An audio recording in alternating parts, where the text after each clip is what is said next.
Assalamualaikum warahmatullahi wabarakatuh. Waalaikumsalam warahmatullahi wabarakatuh. Baiklah, kami dari kelompok 1 akan mempresentasikan makalah yang berjudul Krisis Ekonomi dan Kegagalan Pasar.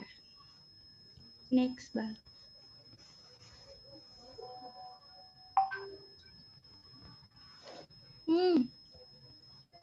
Yang terdiri dari pengertian krisis ekonomi dan kegagalan pasar yang sedang dialami beberapa negara di berbagai belahan dunia.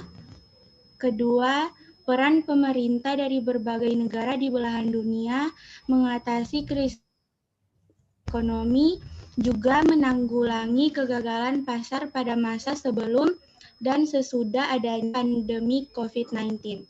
Dan yang terakhir yaitu dampak keuntungan juga kerugian yang dialami pemerintah di Indonesia serta bagaimana cara pemerintah menanganinya bila mengalami kerugian. Baiklah, kepada Kum Isfahan. Pengertian krisis ekonomi dan kegagalan pasar. Krisis ekonomi adalah suatu kasus di mana keadaan ekonomi di suatu negara mengalami penurunan secara drastis dan juga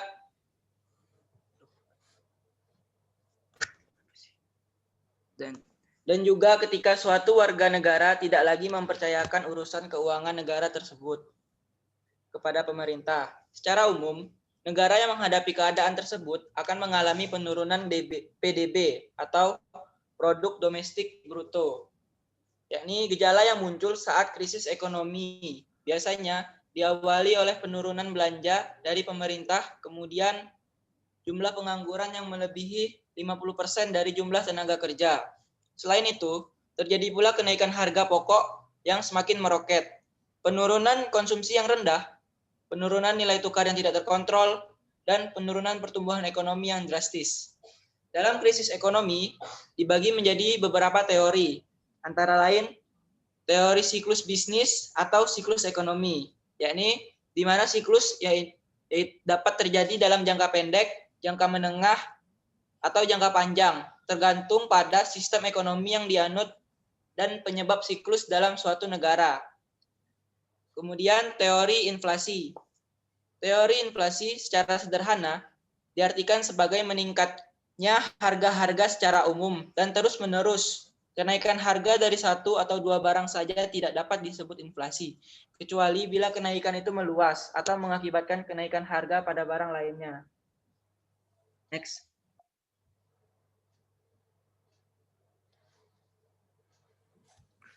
Dalam kasus ini, Indonesia kecil banget.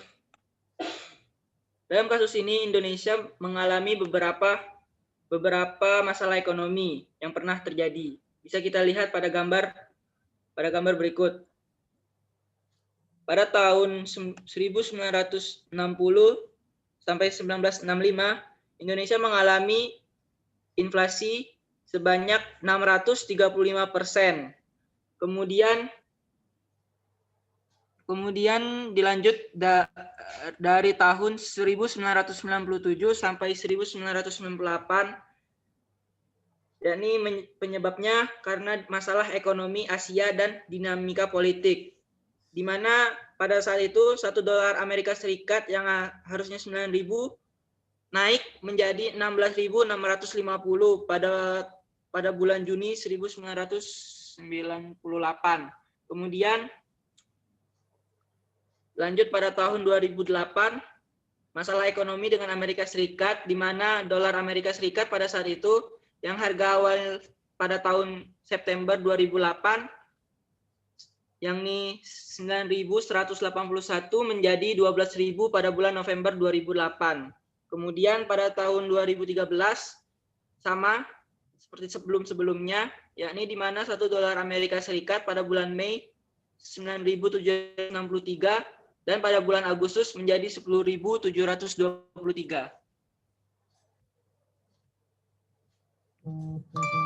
Next.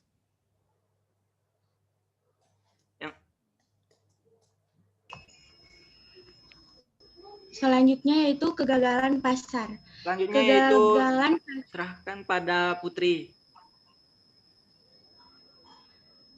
Selanjutnya yaitu kegagalan pasar merupakan suatu kondisi pasar yang secara harfiah gagal dalam melaksanakan fungsinya untuk mengalokasikan sumber ekonomi secara efisien dalam menghasilkan barang-barang dan jasa-jasa. Kegagalan pasar terjadi karena beberapa faktor, misalnya praktek monopoli atau oligopoli, barang publik, eksternalitasi, dan informasi yang tidak lengkap atau asimetris. Saat ini, pandemi COVID-19 yang menjadi masalah pada 2020, salah satunya masalah perekonomian negara. Berbagai masalah perekonomian tersebut seperti meningkatnya pengangguran, anjloknya pendapatan negara, kriminalitas meningkat, dan masih banyak lagi masalah lainnya. Hal ini menjadi mekanisme pasar tidak dapat berjalan secara efisien dalam mengalokasikan sumber-sumber ekonomi yang ada dalam masyarakat. Selain pada faktor-faktor yang disebutkan di atas, aktivitas pasar pun dipengaruhi suatu regulasi atau peraturan dalam hal ini yang berkaitan dengan pemerintahan seperti pajak, subsidi, upah minimum, dan pengaturan harga. Oleh karenanya, kebijakan yang tidak terfikirkan dengan baik oleh suatu pemerintah juga dapat membuat suatu pasar berjalan tidak efisien sehingga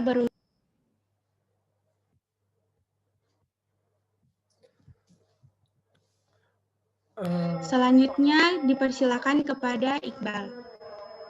Peran pemerintah mengatasi krisis ekonomi juga menanggulangi kegagalan pasar pada masa sebelum dan sesudah adanya pandemi COVID-19.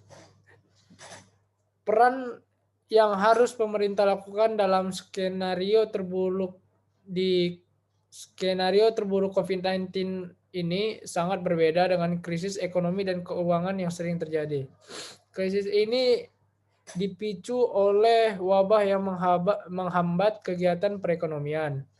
Kementerian Keuangan telah menyiapkan beberapa skenario menghadapi krisis wabah COVID-19 ini, seperti beberapa di antaranya adalah menambah hutang negara untuk menambal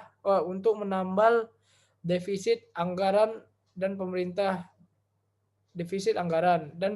juga sudah menyiapkan anggaran untuk membantu memastikan anggaran untuk jaring pengaman sosial, yaitu bantuan bagi masyarakat yang rentan akibat wabah ini.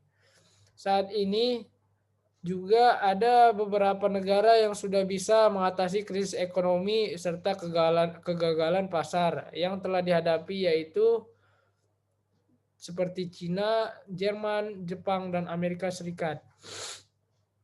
Contohnya yaitu negara Cina. Seperti yang kita ketahui, Cina menghadapi ledakan virus corona pada akhir 2019.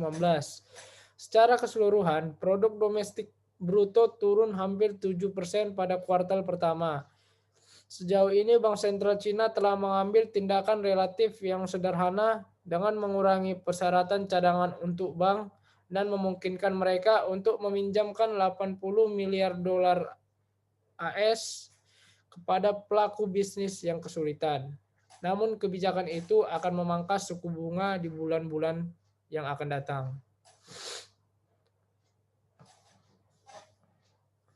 Lanjut ya. Untuk mencapai tujuan jangka panjang, mereka yaitu mengadakan GDO antara 2010 dan 2020. Cina harus tumbuh setidaknya 5,6% tahun ini. Ada juga negara Jerman yang secara perlahan sudah mulai bangkit dari krisis ekonomi yang terjadi. Pemerintah sendiri telah memikirkan kontraksi lebih dari 6%. Agak kuat suara. Yang akan menjadi kinerja ekonomi terburuk dalam beberapa dekade. Untuk mengatasi kejatuhan ekonomi, Jerman mengambil tindakan berani dengan mengabaikan komitmen anggaran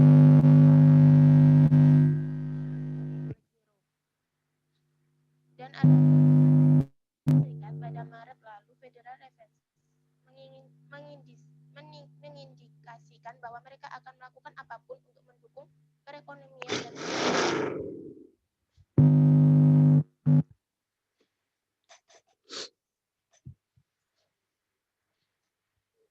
untuk mengatasi kejatuhan ekonomi, Jerman mengambil tindakan berani dengan mengabaikan komitmennya terhadap anggaran berimbang yang dikenal sebagai Black Zero.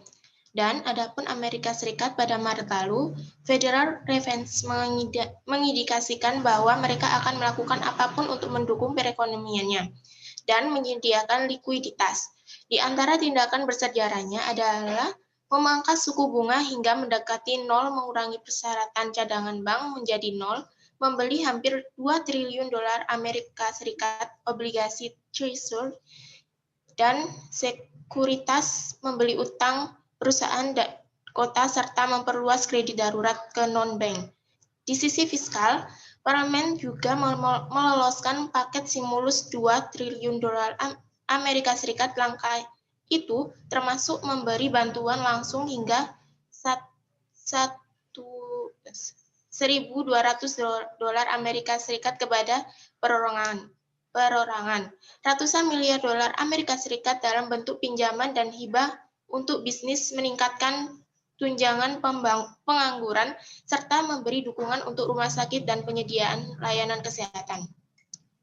Next. Siapa? Saya lanjut. Bisa. Ini aku nih. Ya. Siapa nih, Put? Ya. Oke. Keuntungan dan kerugian pemerintah di Indonesia, serta cara pemerintah menanganinya bila mengalami kerugian.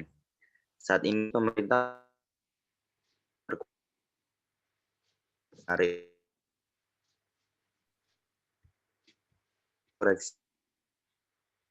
bisa meski perekonomian global tengah terguncang. Salah satunya lewat reformasi struktural yang kini tengah digodok pemerintah lewat Omnibus Law. Di lain sisi, virus corona tidak hanya berdampak negatif, namun juga dapat memberikan dampak positif bagi perekonomian pada sektor perdagangan di Indonesia. Salah satunya adalah peluang memperkuat ekonomi dalam negeri terlaksana karena pemerintah akan lebih memprioritaskan dan memperkuat daya beli dalam negeri daripada menarik keuntungan dari luar negeri. Next.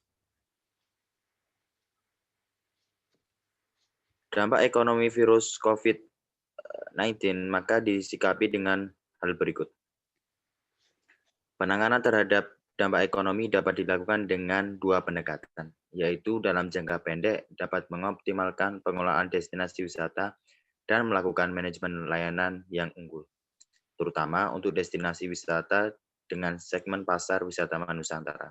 Sementara dalam jangka panjang, tanpa melihat adanya kasus yang sedang berkembang, pemerintah idealnya menyiapkan pembangunan bidang ekonomi, tidak hanya bidang industri manufaktur, namun juga industri pertanian. Selama ini, negara Indonesia dikenal dengan kepemilikan lahan yang luas, namun beberapa kebutuhan, terutama komoditas pertanian, masih dicukupi dengan impor.